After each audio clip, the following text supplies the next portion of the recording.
Good afternoon and welcome to today's live broadcast from the studios of PianoForte Chicago, 1335 South Michigan Avenue in Chicago.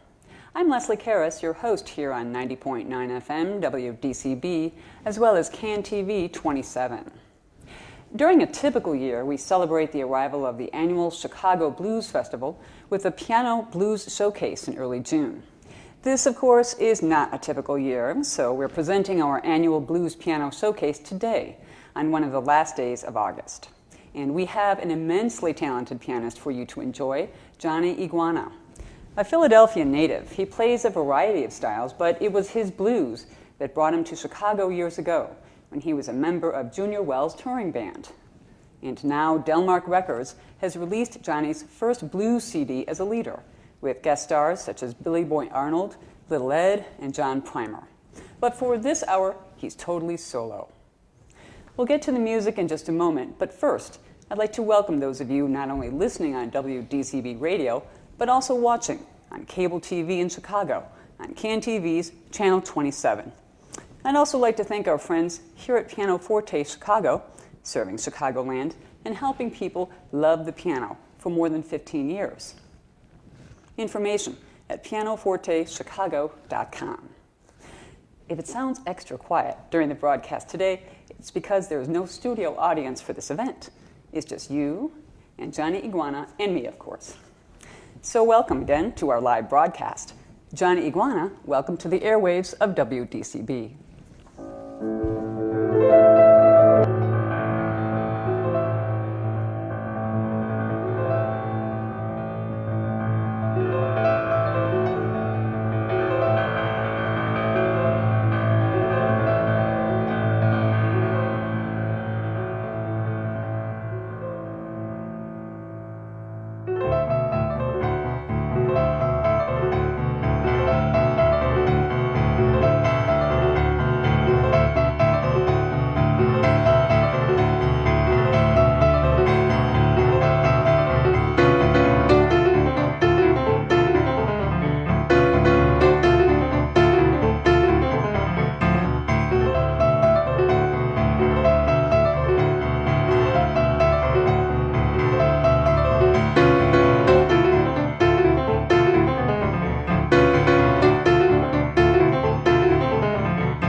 That was Dance Scandal at the Gymnasium, the title track of the Claudettes album of the same name. And this is also an original composition called Big Easy Women. Not only was it on an early Claudettes album, but it is one of the featured tracks on the new Johnny Iguana Chicago Spectacular. The recorded version features Bill Dickens on bass, Mike McCaskey on drums, but I'm going to try to summon their spirits right now and do it myself. Big Easy Women.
All right, I'm going to slow it down. Sort of.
was called She's So Imaginary. That was an instrumental tune that was turned into a vocal tune, and now I'm bringing it back to its roots. But I'm going to play a song called Motorhome here, which I titled it in the spirit of Raymond Scott's Powerhouse, and I was really pretty pleased that I tagged the Raymond Scott archives when I posted this song at one point, and they responded to me, thanks for keeping Raymond Scott's spirit alive, and they emailed me PDFs of the piano sheet music for Powerhouse. So this is kind of my own sort of cartoon music, even though he didn't write it for cartoons, they just took it. But feel free to do the same if you're an animator. It's called Motorhome, and it is on Johnny Iguana's Chicago Spectacular.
You are listening to a live broadcast from PianoForte Chicago with pianist Johnny Iguana.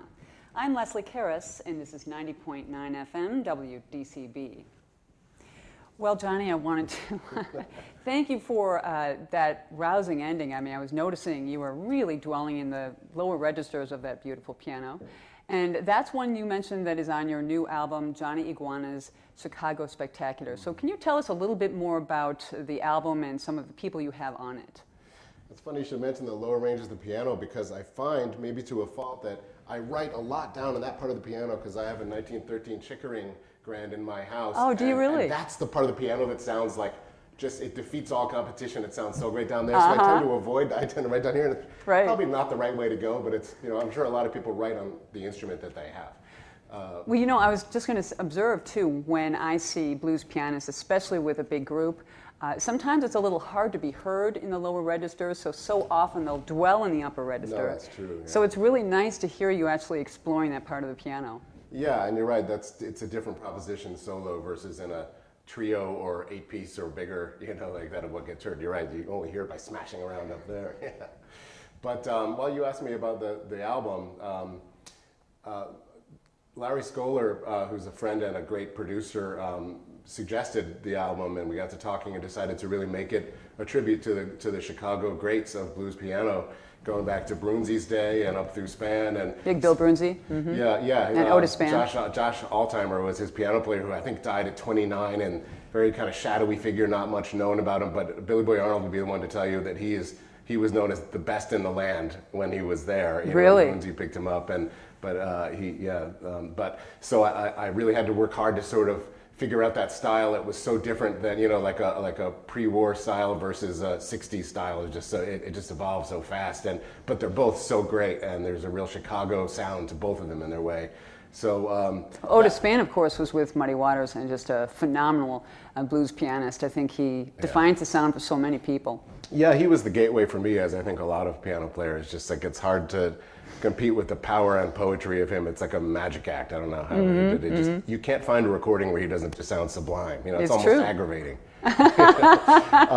But so we picked songs that had Johnny Jones on them, and Big Moose Walker, and Sunnyland Slim, and a couple with Spann and Joshua Altimer. So, and a really great illustrator did in the album. There's a poster that he did portraits of all of them, and there's bios in there. Bill Dahl wrote notes about each of them, and as well as about the album, what songs we did and my originals and me and stuff. So it's a really cool package too, and I'm looking forward to it coming out on vinyl too. I think it's actually long overdue, and I'm so glad it's come out. You mentioned the Claudettes when you were playing some of the music, and I'd like to come back to them, but I think listeners are probably anxious to hear a little bit more from you at the piano. So what would you like to play for us next? I'm going to play a song that I did for the Chicago Spectacular album. It's a Gil Scott-Heron song that I asked Philip Michael Scales if he would sing it on the album. He's B.B. King's nephew. He plays kind of indie soul in Chicago, but I knew he would sing this song great, and I also have played it instrumentally for years, and so I'm going to do that, and then I'm going to tell you about the song after that when it comes time. Sounds good. Okay.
I'm a big fan of these quasi-cartoons that Sally Cruikshank did. She was a Sesame Street animator, but before that she did these really incredible cartoons, Quasi at the Quackadero and another, and the music was done by the Cheap Suit Serenaders, who were affiliated with R. Crumb, but it was Bob Armstrong and Al Dodge were the guys who did that music, and kind of had that in mind when I came up with this.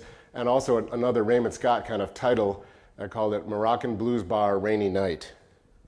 It really starts pouring in the middle of the piece, so you might want to get your umbrellas.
Oh, that's fun to play. Okay, I'm going to do another one that was a Claudette's instrumental that I have as track 2 on the Johnny Iguana's Chicago Spectacular with Michael Kasky and Bill Dickens on this one. But this is the original piano-only version of Hammer and Tickle, which is a good piano title. Song for a piano tune, you must admit. You must admit that to me.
You are listening to a live broadcast with Johnny Iguana from PianoForte Chicago. I'm Leslie Karras, and this is WDCB 90.9 FM. And Johnny, I was curious, for those of us who are not intimately familiar with the piano, you mentioned Hammer and Tickle being a great title. And you want to expand on that just a little bit? Nah. Well, I think it would be pretty irresponsible for me to claim that I do a whole lot of tickling on the piano. It's more hammering. But no, I'm not hearing a whole lot of that so far. Well, you hammer the piano. It's got hammers in it, right? And then also, that tune, I get a little fleet of finger in the middle there, so that's the tickle part, relatively speaking. But right. I might have told you. Hammer. Just for people who are not familiar with the inside of the piano, that's what's actually striking the strings and evoking the sound. And yeah, the Delmark album that I just put out has my bloody hand on the cover because this piano that I played on the recording is a 100-year-old Chicago-made cable piano company, Upright, at Shirk Studios on Ashland. And the hammer assemblies broke 4 times during the sessions, and he had to sort of improvise gluing them. Super glue was just a key to the recording. And that old piano, when glissando, I did that, and it didn't make a sound, but it did take the skin off my fingers. Seriously? And that's what that photo is from. So yeah, the hammers broke and my skin came off, but otherwise it was a very successful session. But it was a great shot. Yeah, it was a candid. Yeah. So your new CD is Johnny Iguana's Chicago Spectacular, and I want to talk more about that in a minute, but I wanted to just observe something. That middle piece you played, the way you ended it, just holding down the right hand while you left off the left. You know what that reminded me of? A Quincy Jones arrangement, when he brings it down just to the horns at the end and kind of builds suspense that way. So I really enjoyed that. I have a couple of tunes where I've noticed the same thing, and I was hoping this piano would do the same that mine does at home, where if I'm playing thunderously with both hands, but the right hand is just holding what it's doing, and then you let go of the left, it takes a second for the sound from the left hand to dissipate, and then you're left with this glow. Yes, exactly. Exactly. You're always trying to find, horn players and guitar players have so much fun with the possibilities of their instrument. Piano seems like it's pretty one-dimensional in that regard, and that like you hit them and you hit the hammers, but to kind of get effects out of it, you have to sort of work at it and figure that out. An organ is easy. You have drawbars and speakers. True. Piano, yeah, it's cool to kind of come up with kind of effects like that. Yeah. Well, and especially when you're always playing an instrument you may not have played very much before. I mean, as you go, when you were touring with Junior Wells, I can't imagine. You didn't bring your own instrument, did you? Well, I had a digital piano, a keyboard, but I did bring a drawbar organ and a real Leslie speaker. Now, the drawbar organ was Hammond's portable one that you can carry with one hand in a case instead of 3 sweating big people carrying it, 4 maybe. But the Leslie is, it's like moving a dresser for every gig. Yes, it's very large. Big full-size 122 Leslie. So I did bring that because that sound is hard to replicate, But the piano, it's not even worth it in most situations to have an acoustic and mics because it's just too many things go wrong, especially if it was a 9-piece band. Feedback and you can't hear it. So even if the piano isn't quite as good, it's not going to be in the league of this thing. But even any upright piano or anything like that, it's just easy. You plug a chord into it and it's done. And it's satisfactory. So let's talk about your new album, your first blues album as a leader. Tell us a little bit about the people who are guesting on it. Larry and I, as we sort of started, the producer, Larry Scholar, and I, we were talking about which songs we thought would be a good journey across the decades of Chicago blues and be a good piano feature and had different, distinct piano players on the original sessions. We then were tasked with, okay, who now in Chicago is going to sing this? And we had a concept of no bass guitar on the vocal tunes. It was going to be the left hand of the piano. It's just sort of an older sound and not sort of swingy or funky bass. But on the instrumentals, Bill Dickens goes bananas, as he does in the most virtuosic way. That's exciting stuff. But on the vocals, it was just going to be me playing piano, either Michael Caskey or Kenny Smith, depending on the song, playing drums. And then when we had John Primer sing, he sang and played guitar. We had Little Ed, and Little Ed sang and played guitar. Billy Boy Arnold, sometimes I played on stage with him where he will just sing. He's a wonderful singer in addition to, he's known as a pipeline back to the original days of Chicago harmonica playing, and he's alive and he knows all these stories. So it's incredible to be in a van or on a plane or on a stage with him backstage. But so he just sang and went to and played harp, but we just thought about that for each song. and for the Sonny Boy song with Big Maceo, it was slam dunk. That's going to be Billy Sonny Boy. Boy Williamson and Big Maceo Merriweather. Yeah, that's going to be Billy Boy. And then Bob Margolin is on this album as well? Yeah, well, guitarist? I love Bob, and Bob and I have had lots of good times on tour and meeting by chance on tour with different groups, and so we really wanted him on one of the tracks, and we thought that the version of 44 that we did, which was kind of Memphis Slim's, in the spirit of Memphis Slim's version of it, that we would like to have him do some really good, gritty, garagey guitar. Yeah, he just does these great stabbing lines on it, and so he sent us some overdubs, and we said, oh, you can get a little more violent with it, and then it was just right. And well, so. Speaking of gritty, though, I mean, he's certainly coming up under muddy waters. He certainly, learned some lessons in how to sound gritty. Well, it was great to have him and John Primer, two exactly. feature members of the Muddy Waters band on the record, and I've been a fan of Little Ed since I moved here in the '90s, and he just sounds so good. And I took him a little out of his element, not playing he played an Elmore James song that's in his element, slide guitar, definitely. and kind of like a party kind of a Sure. beat. But Burning Fire, this Span and S.P. Leary song, is a slow burner, and it's really deep, and we just could hear his voice in our head. And he actually said he was going to sing it like his uncle J.B. Hutto. It was kind of the way he was going to sort of do it, the way his uncle would have sang it. And he gave us two options: just the straight Little Ed version and the J.B. Hutto. And we both were like, I like that Hutto version, as you're calling it there. And he's great on it. That was with Kenny Smith, me, and Ed doing the Span song "Burning Fire." That's on the record, and it's really good. I just want to remind listeners we're talking with Johnny Iguana, who's out with a brand new release called Johnny Iguana's Chicago Spectacular on Delmark Records. I'm Leslie Karras. You're listening to 90.9 FM WDCB in a live broadcast from PianoForte Chicago. So I'm wondering if do we have more Claudette's music on the list today, or? There's the song I'm going to play next. It was on one of the early Claudette's records. Yes, it's again. I tried to balance out the set list here with not just ragers and smashers. So this is another nice. It's a woodsy little tune called Tide Pool. That's really fun to play. So. And then briefly, Claudette's obviously is another band that you lead. Yeah, that started out as a duo, just piano and drums, and over time it became a four-piece with bass and there's three of us that sing in the group.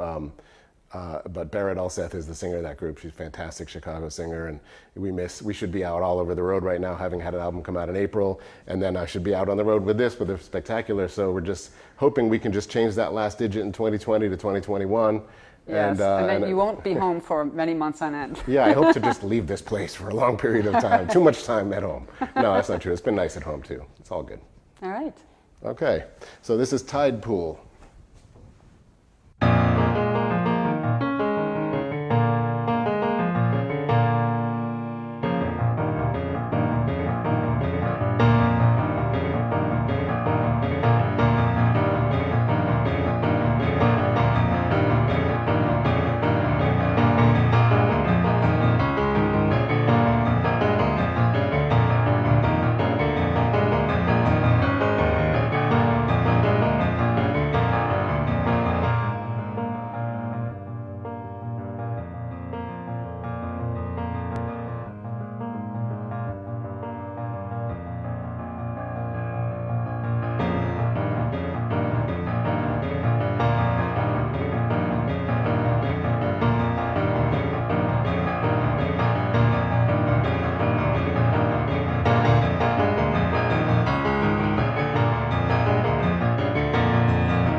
California, Here I Come. This is a song I knew from Bugs Bunny, but I wanted to sort of make a big Maceo version of how he would play it, keeping the cartoonish quality. I like to think this version, especially when played with drums with Michael Kasky, is California, Here I Come from the point of view of Godzilla.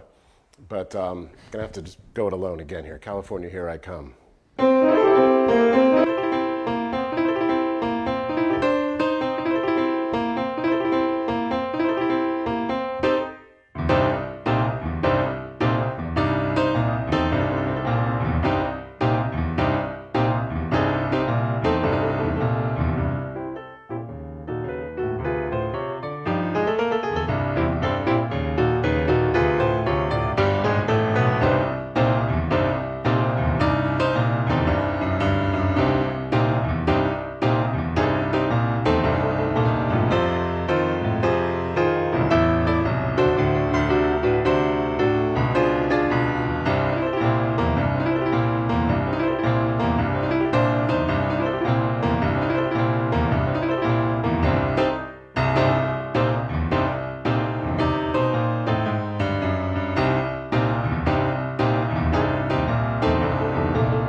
Sitting here with a slightly injured thumb because I tend to bite my nails when I got any nerves. I remember my mother used to paste some kind of stuff on it to make you not bite your nails. And strangely, I seem to remember it tasted like apple.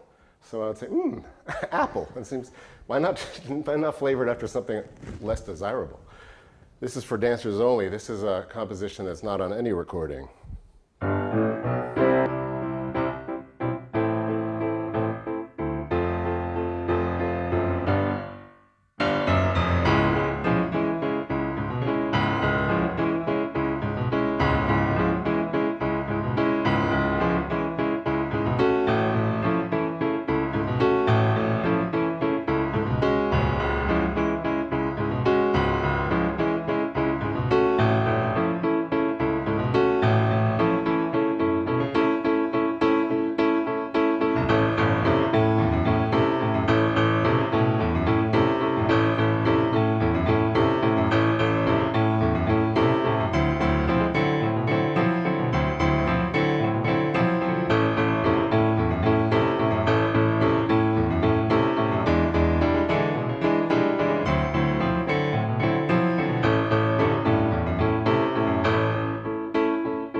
Johnny Iguana, live from PianoForte Chicago, right here on 90.9 FM, WDCB.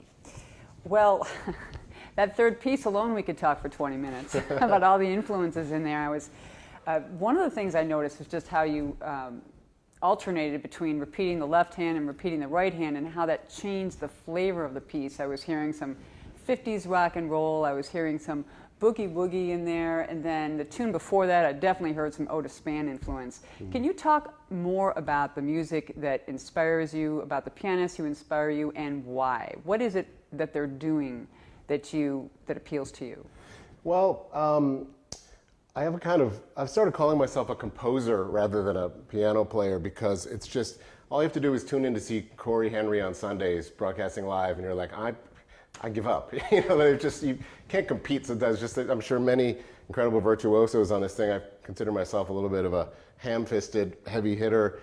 Back, probably recalling my punk days playing in bands and stuff. So, but I call it sort of Ouija board composing, where I'll start off with an idea that's bluesy, and I grew up playing classical. My mother and I both loved classical, and we both took lessons starting on the same day from the same teacher, and as much as I love a lot of, Coltrane and Lee Morgan, a lot of great jazz, I was busy playing blues and punk and writing, and I feel a little bit like blues is Spanish and jazz is Portuguese, and I don't really speak hardly a word of it. But when I compose, when I write, I think I've got those kinds of lines and scales and things in there.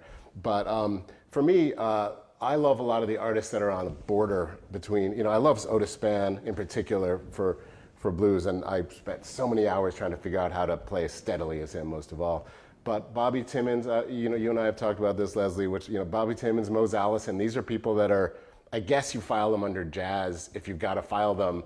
But Mose Allison might be 51-49 on a different day of blues, jazz, whatever and then he also has all these chromatic runs that are like, he was a big Chopin fan, I guarantee it. I heard you are, I can hear that. Yeah, well, I heard once that he wrote songs about his frustrations with the music business and about being accepted as just who he was, and he said that in the South he was considered like a northern elite, and in the North he was considered a southern like hick or something, and it's hard to fit into one place, and that makes it difficult. But that's why I think I have my own sort of musical personality that's expressive. That's if instrumental music can be honest, I think I'm honest with it. Where I'm going to play a song coming up in a minute called "Pick Up the Slack, Freddie." That's named after Freddie Slack. It's got a Freddie Slack kind of, as Billy Flynn would be quick to point out, was the pride of Wisconsin, boogie woogie piano player. But the song takes a turn into sort of classical, like close your eyes, watery drifting kind of music, and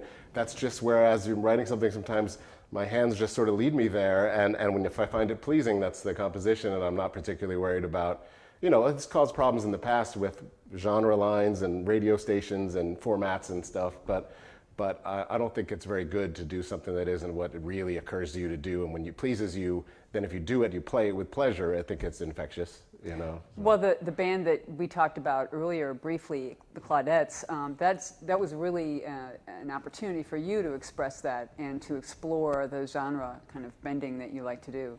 Yeah, I've had rock bands. I had this band, Oh My God, and Software Giant, and Them Versus Them, these rock bands that had no blues in it, period. But the Claudettes was my first chance to, since I was 15, I was in a blues band, and I was in like a punk band. And then over the years, I've always enjoyed being in two different groups and two different scenes. Claudettes was my first time. I'm going to start something rooted in blues, but it's going to be more. It's going to be, I'm not going to resist the classical impulses. And Michael Kasky, who started the group with me too, when we're driving around in the van, classical is a large percentage of what we listen to. We both just have a lot in our collection and like introducing it to each other.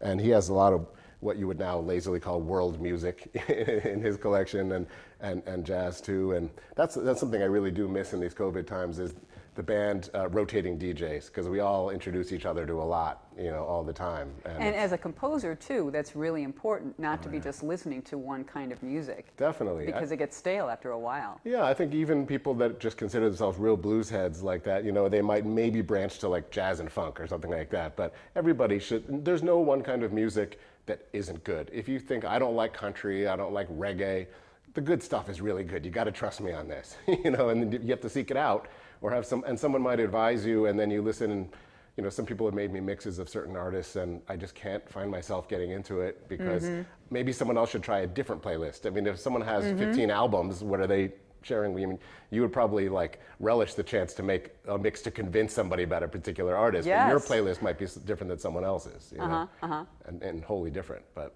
yeah. Just a reminder to listeners, we're talking with Johnny Iguana, and we are broadcasting this hour live from PianoForte Chicago.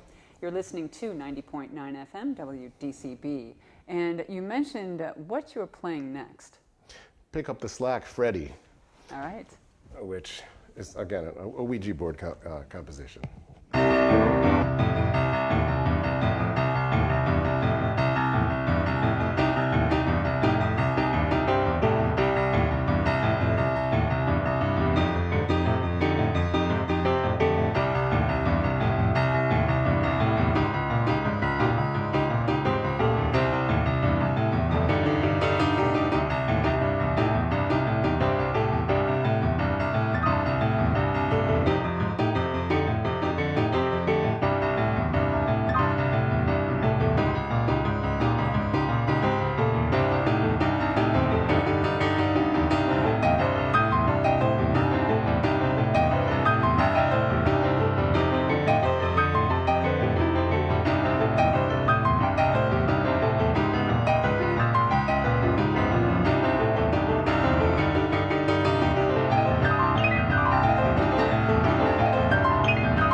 Okay, I'm going to play when I told you I was going to play, Leslie, because this is great fun. I owe this one to Willie Hayes, because he's the one that first introduced me to the year-long summer vibes of this song, Grazing in the Grass.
Masakela is heard on the solo piano by Johnny Iguana, Grazing in the Grass. Yeah.